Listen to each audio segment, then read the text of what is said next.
Hello students, आज हम आपको बताने वाले हैं about the fire extinguisher. Fire extinguisher सभी जानते हैं कि इसका यूज़ क्या होता है। आपको पता है कि आग बुझाने के काम में आता है। तो पहले फायर एक्सटिंग्विशर के बारे में जानते हैं कि क्या क्या चीज़ें ध्यान रखनी चाहिए और फिर इसको कैसे यूज़ करते हैं वो देखेंगे। तो सबसे पहले बेटा मैं आपको बताने वाला हूँ कि जो फायर एक्सटिंग्विशर जो होता है वो 3 क्लास में आता है, 3 कैटेगरी का आता है। जैसे कि हम सबसे पहले बात करेंगे, यहाँ पे आप देख पा रहे हैं क्लास ए लिखा हुआ है। तो क्लास ए की हम बात करेंगे तो जब कहीं लकड़ी में आग लगती है, कागज़ में अगर आग लगती है तो उसको बुझाने के काम में आता है। एंड क्लास बी की हम बात करेंगे तो क्लास बी में क्या होता है कि जब भी कहीं पेट्रोल पंप है या किसी केरोसिन ऑयल में अगर कहीं पे भी मतलब लिक्विड मटेरियल में अगर आग लगती है तो उसको बुझाने के काम में आता है। सी के जो हमारे पास फायर एक्सटिंग्विशर होते हैं, जैसे कि मान लो कि कहीं पे गैस लीकेज हो रहा है और गैस लीकेज की वजह से अगर वहाँ पे फायर क्रिएट हुई है, आग लगी हुई है तो उसको बुझाने के काम में आता है। तो क्लास ए नॉर्मल वाले होते हैं जो कि स्कूल कॉलेजेस मॉल्स वगैरह में लगे होते हैं। उनका काम क्या होता है कि किसी भी वजह से अगर वहाँ पे लकड़ी में या किसी कागज़ में आग लगी हुई है तो क्लास ए के, जैसे कि क्लास ए का है, क्लास ए का फायर एक्सटिंग्विशर यूज होता है। पेट्रोल पंप या जो हमारे पास जो केमिकल इंडस्ट्रीज होती हैं वहाँ पे ऑयल की वजह से जब वहाँ पे अगर फ्लेम अगर क्रिएट हुई है, आग लगी हुई है तो वहाँ पे क्लास बी के फायर एक्सटिंग्विशर चाहिए होते हैं। एंड थर्ड कैटेगरी में हमारे पास आता है अगर मान लो कि कोई ये गैस इंडस्ट्री है जहाँ पे गैस का कोई एक मान लो कि फ्लेमेबल गैस है, जैसे कि एलपीजी गैस है, वहाँ पे अगर उनकी वजह से अगर आग लगी हुई है तो उनको बुझाने के लिए क्लास सी के फायर एक्सटिंग्विशर यूज़ होते हैं।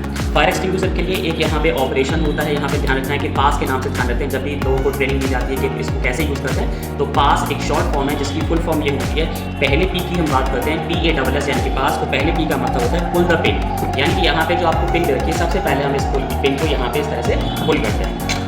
सबसे पहले ये तो हो गया हमारा पी हो गया, तो पुल द पिन हो गया। उसके बाद सेकंड हमारे पास आता है ए आता है। तो ए का मतलब होता है am the low at the base of the fire, यानी कि जहाँ पे भी आग लगी हुई है उसके पास हमें ये इसका जो एम है, इसका जो पाइप है वहाँ पे ले जाना होता है। थर्ड जो एस है, थर्ड लेटर एस है, एस का मतलब होता है स्क्यूज द लीवर, यानी कि जो लीवर जो होता है इसको हमें स्क्यूज करना होता है, दबाना होता है। उसके बाद नेक्स्ट हमारे पास फोर्थ लेटर जो एस होता है लिखा है स्वीप बैक द फ्रोथ, यानी कि आप क्या करना है, आग से दूर ले जाना है और वहाँ पे कंटिन्यू आपको वहाँ प्रेस करते रहना है जिससे कि वहाँ पे आग बुझ जाएगी। तो पास का यहाँ पास को फॉलो करते हुए हम इसको यूज़ करते हैं। अब यहाँ पे कुछ चीज़ें और भी देखेंगे, जैसे कि आपको पता है कि फायर एक्सटिंग्विशर की बात करेंगे तो यहाँ पे कौन कौन से केमिकल यूज़ होते हैं। तो आपको पता होगा कि फायर एक्सटिंग्विशर में सोडियम पोटेशियम के बाइकार्बोनेट्स यूज़ होते हैं, पहला केमिकल। सेकंड केमिकल होता है पोटेशियम यूरिया बाइकार्बोनेट यहाँ पे यूज़ होता है। तो कुछ इस तरह के केमिकल्स यूज़ होते हैं जिनका काम होता है कि CO2 गैस वहाँ पे प्रोड्यूस करते हैं। और आपको पता है कि CO2 गैस क्या करती है, फायर के अगेंस्ट काम करती है, यानी कि आग को बुझाने का काम करती है। क्योंकि आपको पता है आग केवल जल्दी तक जलती है जब तक उसे ऑक्सीजन अवेलेबल होती है, और जैसे ही हम CO2 की एक लार्ज क्वांटिटी में सप्लाई करते हैं तो क्या होता है,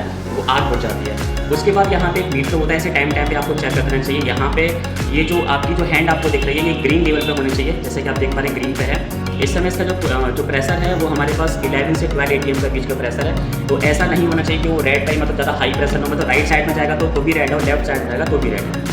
राइट साइड में रेड का मतलब ये होता है कि प्रेशर काफ़ी ज़्यादा है और ये हमारे लिए डेंजरस हो सकता है, ये खुद भी फट सकता है। और अगर यहाँ पे लेफ्ट साइड पर रेड में जा रहा है इसका मतलब प्रेशर बहुत कम है, यानी कि फायर लगने पर ये काम भी नहीं कर सकता है। So this is all about the fire extinguisher. अब हम इसे देखेंगे इसे यूज़ कैसे करते हैं, कि कैसे आग के अगेंस्ट, कैसे फायर के अगेंस्ट ये काम करता है। अब देखो बेटा, हम यहाँ पे फायर एक्सटिंग्विशर को कैसे यूज़ करते हैं वो यहाँ देखेंगे। तो हमने यहाँ पे अपना एक गैस बर्नर यहाँ पे ऑन करके रखा हुआ है और ये हमारे पास फायर एक्सटिंग्विशर है। तो सबसे पहले हम लोग क्या करेंगे, इसकी जो पिन जो आपको दिख रही है ये पिन सबसे पहले यहाँ से निकालेंगे।